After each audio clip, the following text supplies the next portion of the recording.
Hello everyone, welcome back to my channel. आज हम discuss करने वाले हैं primary and secondary evidence under the Bharatiya Sakshya Adhiniyam 2023। As we know, this new Adhiniyam has replaced the Indian Evidence Act 1872. The idea behind this reform was to modernize the law of evidence and make it more suitable for today's digital and technological era. Evidence is the heart of every trial. चाहे civil हो या criminal case तभी proof होता है जब आपके पास credible evidence हो. So let's understand step by step what exactly primary and secondary evidence mean and how they operate under the new अधिनियम. सबसे पहले बेसिक चीज समझते हैं. एविडेंस का मतलब क्या है? Under section 2 subsection 1 clause E of the Bharatiya Sakshya Adhiniyam 2023, evidence means and includes all statements which the court permits or requires to be made before it by witnesses in relation to matters of fact under inquiry and all documents including electronic or digital records produced for the inspection of the court. So basically evidence दो parts में divide होती है. Oral evidence जो witness बोलकर court को बताता है, documentary evidence जो डॉक्यूमेंट्स या डिजिटल रिकॉर्ड्स के फॉर्म में कोर्ट में प्रोड्यूस किया जाता है. और आज का हमारा फोकस है डॉक्यूमेंट्री एविडेंस के टू मेजर टाइप्स पर, primary and secondary. Primary evidence is defined under Section 57 of the Bharatiya Sakshya Adhiniyam 2023. It means the original document itself produced for the inspection of the court. यानी जो document originally लिखा गया था, sign किया गया था या एग्जीक्यूट हुआ था, वही कोर्ट में लाया जाता है. कोर्ट हमेशा बेस्ट एविडेंस रूल फॉलो करती है और बेस्ट एविडेंस का मतलब होता है original evidence, not copies. For examples, the original sale deed of a property, the original contract signed between parties, the original will or partnership deed, original email or digital file in its native format. Now section 57 के explanations में कुछ special points दिए गए हैं. First है, अगर कोई documents multiple parts में एग्जीक्यूट हुआ है तो हर पार्ट उसका प्राइमरी एविडेंस माना जाएगा. सेकेंड है, अगर डॉक्यूमेंट काउंटर पार्ट्स में बनाया गया है like one for each party, तो हर काउंटर पार्ट प्राइमरी एविडेंस होगा against the party who executed it. Third, और अगर डॉक्यूमेंट डिजिटली स्टोर्ड है लाइक पीडीएफ, वर्ड और स्कैन्ड वर्जन, तो वो भी प्राइमरी एविडेंस हो सकता है प्रोवाइडेड इट इज वेरीफाइड और authenticated.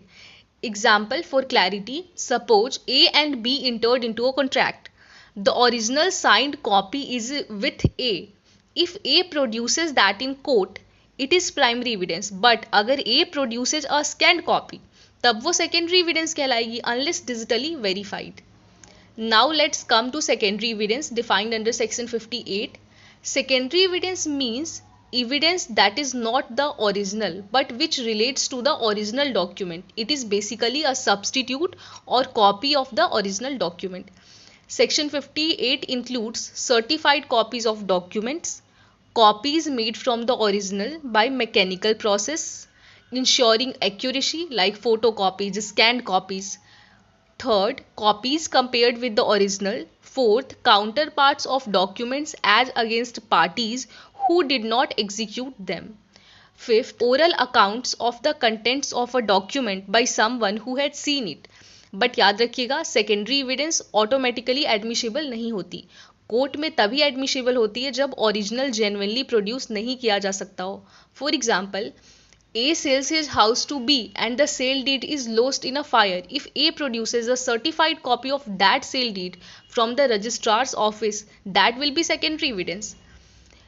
When secondary evidence is admissible, this is the most important practical part. Secondary evidence कब अलाउ होती है? Under section 60 of the भारतीय साक्ष्य अधिनियम 2023, फॉलोइंग सिचुएशंस में सेकेंडरी एविडेंस एडमिशिबल होती है. When the original is in possession of the opposite party and despite notice they fail to produce it. जब original opposite party के possession में हो और notice के बावजूद भी वो प्रोड्यूस ना कर रहा हो. Second, when the original has been lost और डिस्ट्रॉयड, जब ओरिजिनल कहीं खो गया हो या डिस्ट्रॉय हो गया हो. When the original is not easily movable like inscriptions, wall paintings और bulky documents, वो original इतना bulky है कि उसको कोर्ट में ला पाना प्रैक्टिकल नहीं है. Fourth, when the document is a public document for which certified copies are admissible, जब डॉक्यूमेंट एक पब्लिक डॉक्यूमेंट हो और उसकी सर्टिफाइड कॉपीज एडमिशिबल हो.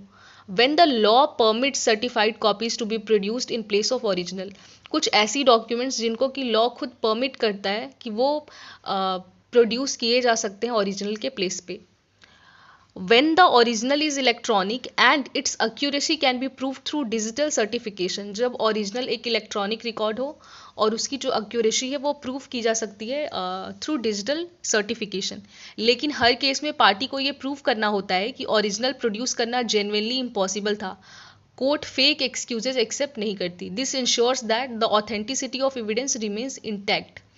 अब हम कुछ केसेस देखते हैं। फर्स्ट है state of Rajasthan versus Khemraj 2000।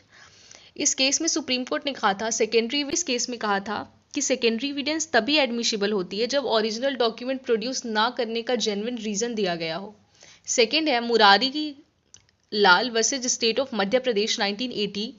Court ने इम्फोसाइज किया कि ओरिजिनल के लॉस या डिस्ट्रक्शन का प्रूफ देना नेसेसरी है बिफोर एक्सेप्टिंग एनी कॉपी। तो कोर्ट ने इस केस में कहा था कि आपको ये प्रूफ करना पड़ेगा कि जो ओरिजिनल है वो कहीं लॉस हो गया है या डिस्ट्रॉय हो गया है before accepting any copy. Third है Anvar PV versus PK Basheer 2014। Digital records के लिए ये लैंडमार्क केस है। Section 65 capital B certificate mandatory है for admissibility of electronic evidence. तो कोर्ट ने इसमें कहा था कि जो सेक्शन 65 कैपिटल बी में जो सर्टिफिकेट की रिक्वायरमेंट है वो मैंडेटरी है यहाँ पे इलेक्ट्रॉनिक एविडेंस की एडमिसिबिलिटी के लिए। फोर्थ है Sonu versus state of Haryana 2017। Court ने क्लियर किया electronically stored documents without proper certification are not admissible. Court ने इसमें कहा था कि ऐसे इलेक्ट्रॉनिकली स्टोर्ड डॉक्यूमेंट बिना किसी प्रॉपर सर्टिफिकेशन के एडमिसिबल नहीं होंगे। ये केसेस शो करते हैं कि कोर्ट ऑथेंटिसिटी के मैटर में कभी कॉम्प्रोमाइज नहीं करती। So to sum up, primary evidence means the original document itself, the best proof available. Secondary evidence is only a substitute proof admitted in exceptional situation. Always remember, evidence is the foundation of justice. A strong case is not just about what you say, but what you can prove. If you found this video helpful, make sure to like, share and subscribe with your classmates, friends. मैं मिलूंगी next video में with another important topic. Till then keep learning and keep growing.